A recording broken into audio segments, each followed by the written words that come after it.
What is going on, people? Josh Taylor versus Teofimo Lopez fight coming to you this Saturday night. Great matchup between two very talented fighters who both have not looked great recently, but have greatness in them. Josh Taylor, he last fought versus Jack Catterall. He won a very controversial decision, which many people, myself included, thought that he should have lost. We then go to Teofimo Lopez. He fought Sander Martin last. Some people thought he lost that fight. I went to that fight. I thought that Teofimo Lopez rightfully won. I don't feel like you could win a fight just trying to survive and throw one punch around. That's what Sander Martin was doing.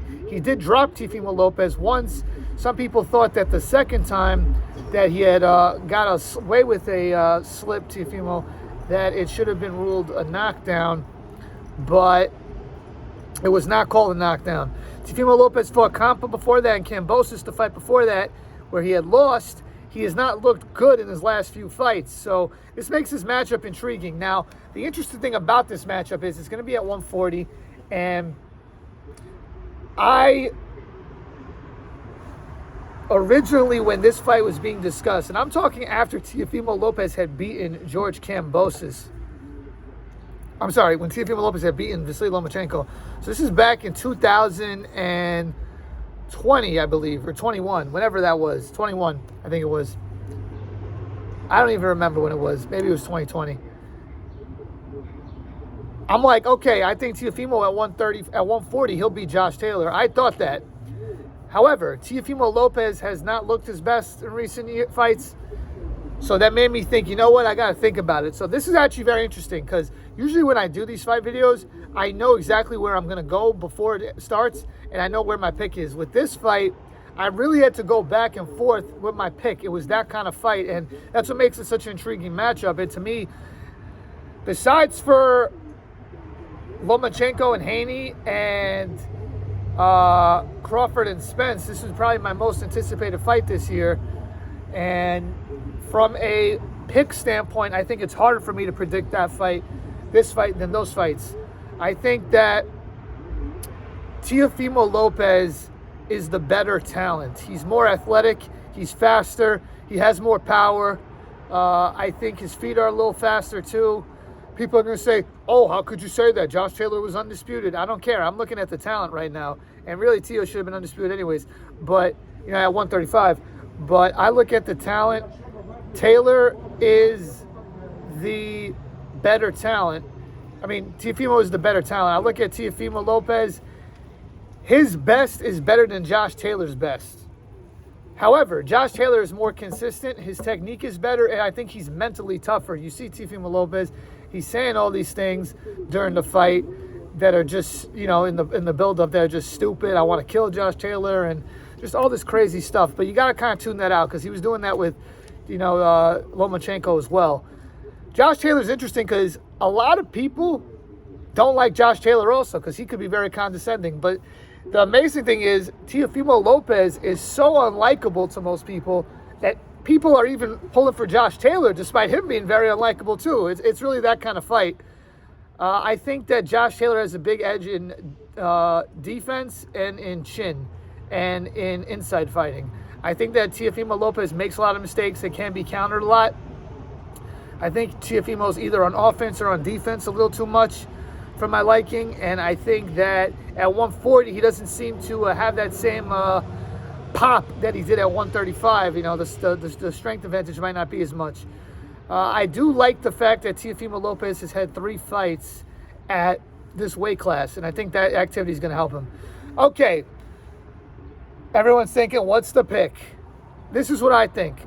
I think that Teofimo Lopez is going to beat Josh Taylor. I think Teofimo Lopez is more explosive. I think Josh Taylor has wanted to move up to 147 for some time now. He spoke about moving up before the Catterall fight. He had the Catterall fight, and he said, I'm going to move up to 147. I can't make the weight anymore. He then said, I'll do a rematch with Catterall, but we got to do it at 147. Then he didn't do the rematch with Catterall, and he's still fighting at 140. And it makes me think, why is Josh Taylor not fighting at the 147 weight class?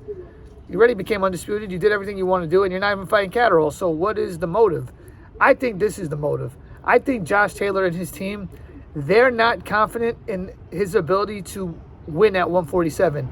I don't think they could beat the big dogs, or at least they're skeptical. I'm not going to say they don't think it's possible, but they're like, you know what? It's tough, because a big part of what makes Josh Taylor a good fighter at 140 is his height and his engine and his physicality. And if he fought Errol Spence, I think he gets knocked out. If he fought Terrence Crawford, I think he gets knocked out. I think Jared Ennis beats him at 147, and I think Virgil Ortiz beats him too. I know a lot of people think you could just move up and stuff. No, it's not like that for everybody. And people are going to say, oh, well, he was undisputed at 140. There's a difference between undisputed champions like Josh Taylor, Devin Haney, and Jermell Charlo than Inoue, Crawford, Canelo, Usyk.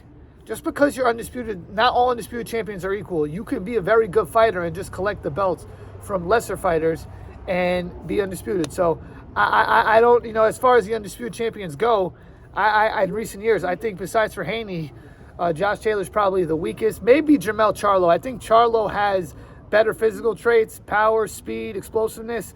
But Charlo, for some reason, he's a little bit of a headhunter, and I think that Taylor's a little bit more disciplined. So you know what? Maybe I'll take that back. Maybe, I'll go Taylor ahead of Charlo.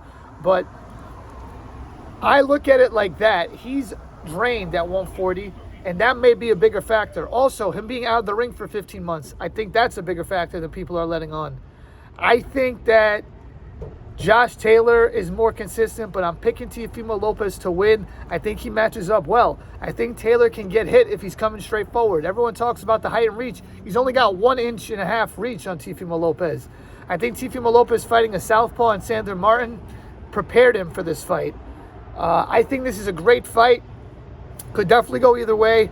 If somebody told me Josh Taylor is going to win the fight or even stop Teofimo Lopez, I would totally understand it. But I'm going to say Teofimo Lopez wins the decision, and I think he drops Josh Taylor too early in the fight. But it's the type of fight both guys could drop each other. Taylor could drop Lopez. Taylor can stop Lopez. Lopez can stop Taylor. It is that kind of fight. But I think that Teofimo Lopez is going to win this fight. I think a lot of people are saying, oh, he's done this, that. Remember, people doubted him before he fought Lomachenko, and he won that fight. I think his top-end talent is better than Josh Taylor, and he's a little bit younger. That's another thing. Taylor's been in a lot of fights, versus a lot of undefeated fighters, a lot of very good fighters. 12 rounds versus Jose Ramirez, which I thought was his best performance. 12 rounds versus Regis. 12 rounds versus Catterall. I think that Teofimo Lopez wins this fight. And this was a tough one for me because I was going back and forth. And that's why this preview video is so long. But I think Teofimo Lopez wins the decision. Let me know what you guys think. Please like, share, comment, and subscribe. Peace.